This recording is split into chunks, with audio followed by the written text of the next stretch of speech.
Hello learners, welcome back to doctor Preeti's tutorial. कल हमने बात की थी क्लासिफिकेशन ऑफ बायो इंडिकेटर्स के बारे में on the basis of aim of bio indication. आज हम बात करेंगे classification of bio indicators based upon application of bio indicators. So based upon the application of bio indicators, जो बायो इंडिकेटर हैं वो चार तरह के होते हैं, जिनमें सबसे पहला जो आता है that are environmental bio indicators. तो एनवायरमेंटल बायो इंडिकेटर्स जो हैं they reveal the presence of pollutant और environmental changes in the environment either by presence या फिर एब्सेंस। तो उनकी जो कंडीशन है और पॉपुलेशन डेंसिटी जो है वो इंडिकेट करती है कि वो जो एनवायरनमेंट है वो पोल्यूटेड है या नहीं। तो मेनली जो एनवायरमेंटल बायो इंडिकेटर्स हैं इसमें आते हैं आपके lichens, aquatic invertebrates, frogs, fish, insects etcetera. Next जो आते हैं they are ecological bio indicators. तो इकोलॉजिकल बायो इंडिकेटर्स जो हैं they help us to understand the overall health and stability of an ecosystem, जिसमें कि बायोडाइवर्सिटी भी आती है, न्यूट्रिएंट साइक्लिंग भी आती है और प्रेजेंस और एब्सेंस ऑफ पर्टिकुलर पोल्यूटेंट भी इंक्लूड होता है। तो मेनली इकोलॉजिकल जो बायो इंडिकेटर्स हैं वो इकोलॉजी को इंडिकेट करते हैं।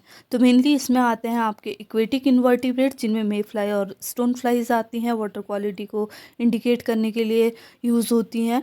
इसके अलावा एल्गी आती है। मैंने पहले भी बताया कि एल्गी जो है उसका ब्लूम जब हो जाता है ड्यू टू एक्सेसिव न्यूट्रिएंट, तो वहाँ पर जो एक्वेटिक लाइफ होती है दैट इज़ हार्म्ड। फिर आते हैं लाइकन्स जो हैं they are highly sensitive to air pollution. फिर आती हैं आंट्स जो हैं they are monitoring the soil health. जो पॉइंट आता है इसमें that is biodiversity bio indicator. तो हम बात करते हैं ऐसे ऑर्गेनिजम्स की which provide insight on the overall stability and resilience of an ecosystem. तो मेनली इसमें क्यूमुलेटिव इफेक्ट आते हैं डिफरेंट एनवायरमेंटल फैक्टर्स के, जिसमें कि पोल्यूशन भी आता है, हैबिटेट लॉसेस भी आते हैं और क्लाइमेट चेंजेस भी आते हैं। तो इसके अंदर जो एग्जांपल्स आते हैं दे आर एक्वेटिक इन्वर्टिब्रेट्स, जिसमें इंसेक्ट, क्रस्टेशियन या फिर अदर इन्वर्टिब्रेट्स आते हैं जो कि वाटर की क्वालिटी को इंडिकेट करते हैं। इसके अलावा बर्ड्स आते हैं। तो बर्ड्स जो है वो रिफ्लेक्ट करते हैं health of the terrestrial environment, और अगर थोड़ा भी चेंज आ जाता है एनवायरनमेंट में तो that change can be denoted by these birds, as ये जो बर्ड्स होते हैं they are highly sensitive to the change in the vegetation and food availability. Next जो आती हैं वो आती हैं इसमें प्लांट कम्युनिटीज़।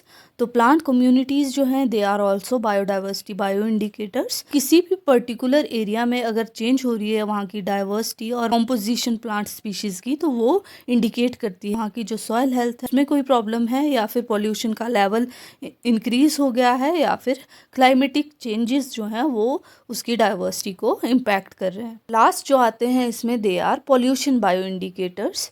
तो जो पोल्यूशन बायो इंडिकेटर्स हैं they provide the information about the presence और extent of pollutant in particular environment.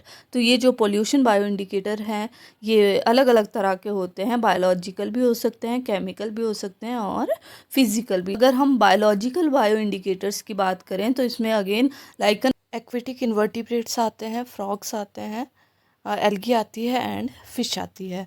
So this is all about the classification based upon the application of bioindicators. If you like the content, please hit the like button, share the video and subscribe the channel Dr. Preeti's Tutorial. Thanks for watching.